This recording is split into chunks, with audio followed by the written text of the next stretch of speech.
Chicken butter মশলা করব। এখানে লবণ দিয়ে দেবো, চিকেন ধুয়ে পরিষ্কার করে নিয়েছি। চিকেনে লবণ দিয়ে দেবো 2 চামচ, আদা রসুন বাটা সঙ্গে কাঁচা লঙ্কা বাটা একসাথে দিয়ে দেবো 2 চামচ দিয়ে দেবো। টক দই দেবো 2 চামচ, কাশ্মীরি লঙ্কার গুঁড়ো দেবো 2 চামচ। এটা এবার মেখে নেব। চিকেনটা মেখে আমি 8 ঘন্টা রেস্টে রেখে দেবো।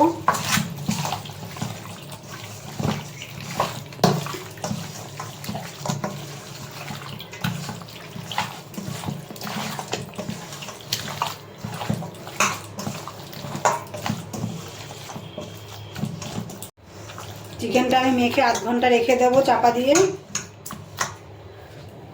কড়াই বসিয়ে দিয়েছি, গরম হয়ে গেছে। এখানে আমি বাটার দিয়ে দেবো। এখানে আদা দেবো আর রসুন দিয়ে দেবো। 1 টেবিল চামচ জিরে দেবো, গোটা জিরে। ছোট ছোট 4টে তেজপাতা দেবো, 2টো ঝাল লঙ্কা দিয়ে দেবো, 1 মুঠো ভাঙা কাজু দেবো, 1 টেবিল চামচ চাল মগজ দিয়ে দেবো।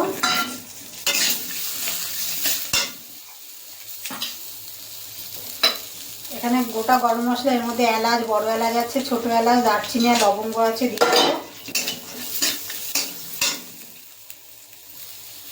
একটা বড় সাইজের টমেটো টুকরো করে নিয়েছি দিয়ে দেবো।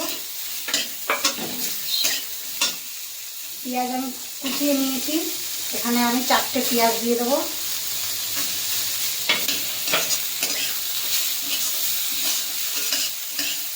মশলাটা ধুয়ে আমি একটু ঠান্ডা করে নেবো।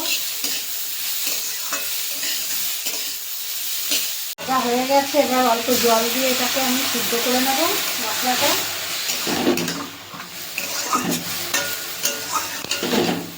চাপা দিয়ে দেবো। মশলা সিদ্ধ করা হয়ে গেছে, এবার ঠান্ডা করে নেব। ঠান্ডা করে আমি মিক্সি জারে এটা পেস্ট করে নেব। বাটারটা এবার দিয়ে দেবো কড়াইতে।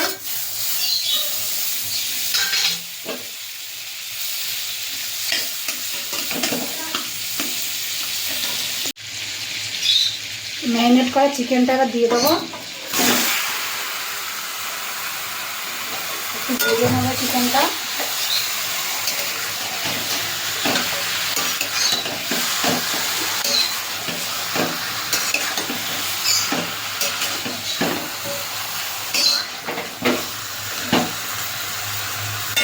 চিকেনটা ভাজা হয়ে গেছে প্রায়, এবার নামিয়ে নেব। আর একটু বাটার দিয়ে দেবো।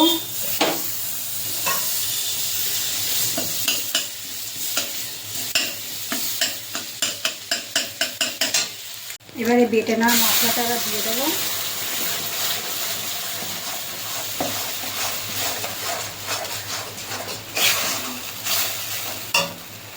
নুন দিয়ে দেবো আমি 1.5 চামচ, দিয়ে দেবো হলুদ,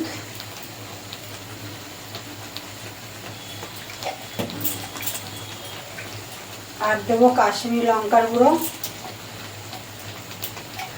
মশলাটা একটু কষিয়ে নেব।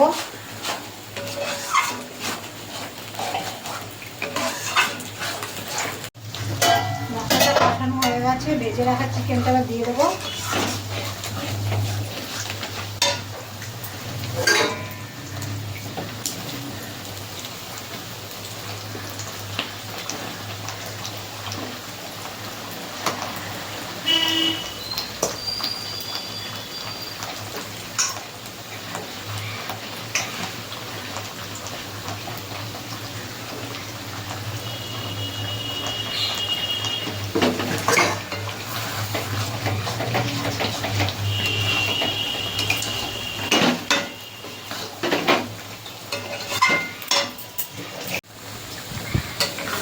ভালো করে চিকেনটা আমি এবারে কষিয়ে নেব। একটু আলু দিয়েছি, আমার ছেলে একদম আলু ছাড়া খেতে পারে না,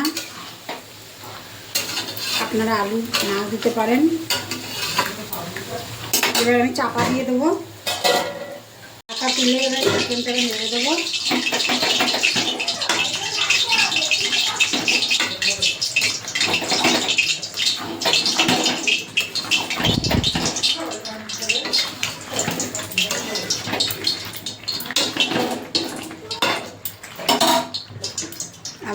দিয়ে দেবো। হয়ে এসছে বাটার চিকেন মশলা। এবার হালকা অল্প একটু চিনি দেবো।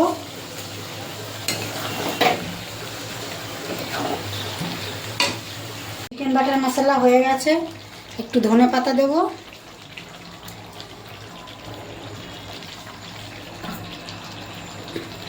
আর দিয়ে দেবো ফ্রেশ ক্রিম।